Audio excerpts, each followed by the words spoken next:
వైసీపీలో ఆ ఇద్దరు నేతలు ఉన్నట్లా లేనట్లా? జగన్ హయాంలో కీలక నేతలుగా చక్రం తిప్పిన వారు ఇప్పుడెందుకు సైలెంట్గా ఉంటున్నారు? అసలు పార్టీ కార్యక్రమాలకు ఎందుకు హాజరు కావటం లేదు? తాజాగా జరిగిన మీటింగ్లకు డుమా కొట్టడం దేనికి సంకేతం? అసలు వారిద్దరి మనసులో ఏముంది?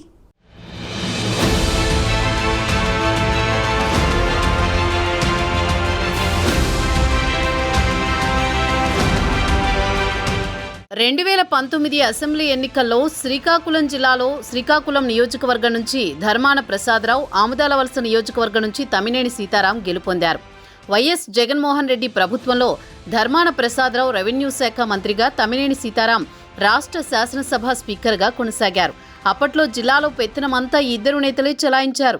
అభివృద్ధి కార్యక్రమాల మొదలు పార్టీ ప్రభుత్వ పదవుల వరకు వీరు చెప్పినట్టుగానే సాగింది. అప్పట్లో వీరిద్దరూ టీడీపీ, జనసేన పార్టీల మీద తీవ్రంగా విరుచుకుపడేవారు.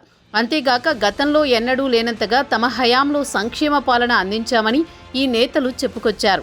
అయితే 2024 అసెంబ్లీ ఎన్నికల్లో ఇద్దరు నేతలు ఘోర పరాజయం పాలయ్యారు.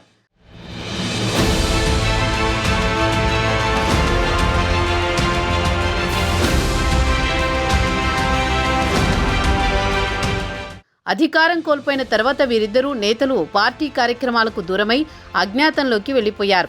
కష్టకాలంలో పార్టీని నడిపించవలసిన ఇద్దరు నేతలు కనిపించకపోవడంతో కార్యకర్తల్లో కలవరం మొదలైంది. తమకు నచ్చినప్పుడు చిన్నాచితక సమావేశాలు ఏర్పాటు చేసి తూతూ మంత్రంగా 4 ముక్కలు మాట్లాడి వెళ్లిపోవడం తప్ప కార్యకర్తల కష్టాల గురించి గాని, పార్టీ బలోపేతం చేసేందుకు ప్రణాళికలు రచించడం గాని ఇప్పటి వరకు జరగలేదు. దీంతో అధికారంలో ఉండగా అన్నీ తానై వ్యవహరించిన ఈ నేతల మనసులో ఏముందో అంతుపట్టక పార్టీ అధిష్టానం తలపట్టుకుంటోంది.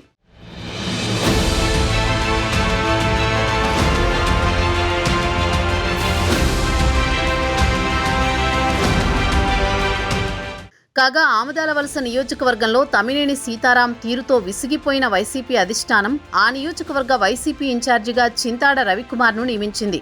తనను ఏమాత్రం సంప్రదించకుండా ఇలాంటి నిర్ణయం తీసుకోవడమేంటని సీతారాం, ఆయన అనుచరులు మదనపడుతుండగా, కొత్తగా వచ్చిన వైసీపీ ఇన్ఛార్జ్ చింతాడ రవికుమార్ మాత్రం రెట్టించిన ఉత్సాహంతో వైసీపీ పార్టీ కార్యక్రమాలలో చురుకుగా పాల్గొంటూ తనదైన శైలిలో నియోజకవర్గంలో దూసుకుపోవడంతో ఏం చేయాలా అని సీతారాం, ఆయన వర్గం ఆలోచిస్తోందట.